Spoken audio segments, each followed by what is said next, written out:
kálukú lọ sọ mẹ́nu torí kọ́ lè rí e lọ́la tọ́ba jẹ́ wọ́n gẹ́ẹ̀tì tọ́mọ rẹ fẹ́ jẹ́ látòní wọ́n sì bá tiẹ̀ jẹ́ kó tó dọ̀la nínú tó yẹ kẹ́dà mójútó jù láyé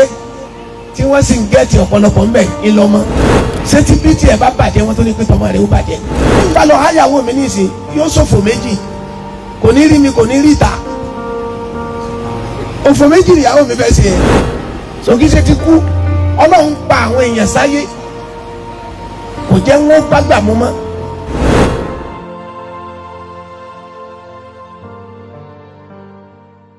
Káàbọ̀ sórí good example nínú fídíò tẹ́ ń bọ̀ wá wò yìí afáwa Afelele Ijabalahi wọ́n sọ̀rọ̀ nípa pàtàkì ọmọ bíbí pàtàkì àmójútó ọmọ nílé ayé títòbí bá bàjẹ́ òbí ò gbọ́dọ̀ wò kí tọmọ rẹ̀ náà ó tún bàjẹ́ ó gbọ́dọ̀ mójútó wọn dáadáa èmi nìkan kọ́ ní wo fídíò yìí ẹ wo fídíò yìí fúnra yín.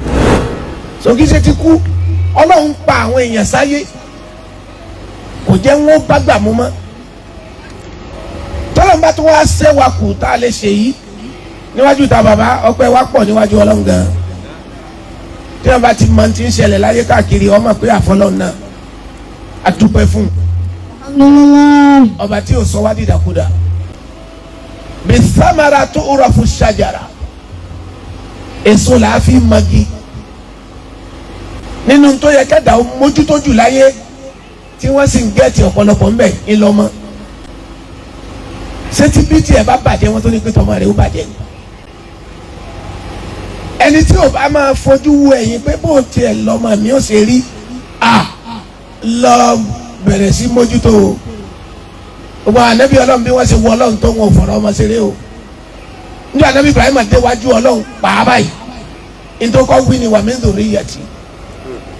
ọtí sèmi lè mọ́mú àmọ́mọ́jì òpinrin lórí mi olójú ẹsẹ̀ ló tọrọ wà mí ń dòrí ìyàtì ọmọ mi náà bá ń kán mi sọ̀rọ̀ wọn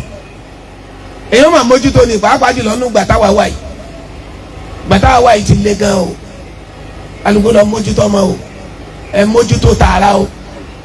ògbóná dáadáa tọmọ wa mọlúdi tọmọ mọmọ wa ta ni ọfọ ọmọ ṣe mọlídì ọgbọ́dọ̀ máa dábọ̀ níwọ̀n nìkan bí o bá ṣe mọlídì fún ọmọ kálukú lọ sọ ọmọ ẹnu torí kọ́ lè rí e lọ́la tọba jẹ́ wọ́n gẹ́ẹ̀tì tọmọ rẹ fẹ́ jẹ́ látòní wọ́n sì bá tiẹ̀ jẹ́ kó tó dọ̀la àwọn ọmọ kéwù rẹ náà ni ó bá tọmọ rẹ jẹ́ ọdún kan fẹ́ sẹ́rú èèyàn méjì ni ẹrú tiẹ̀ tá jẹ́ ńlówù wọn kò wù wọn ká sẹ́rú ọmọ rẹ ìwọ lọ́wọ́ aṣọ ọmọ rẹ nù njọ́ tọmọ wọn bá dé wọn ò dẹrù túláàsì ni wọn fẹ́ wọn kọ̀ àmọ́ kọ́ máa wá gbó kó jẹ́ pọ́ màlẹ́ náà ni ó tún máa bá ọ kó bàtà ní máa bá ọ kó ṣòkòtò ọ̀fẹ́ jẹ tánu o èmi ń já yín sí ni wíwẹ́ tó sọ pé Afelele dé èmi máa ń ṣèwádìí ọ̀rọ̀ àwọn olùwà ní òkè ṣẹ̀ríà ó wáyé pé ṣẹ̀ríà ní ká há ẹ̀há èmi ò ní ẹ̀há tí ń fi kú o wọ́n sì béèrè kí nìdí mo ní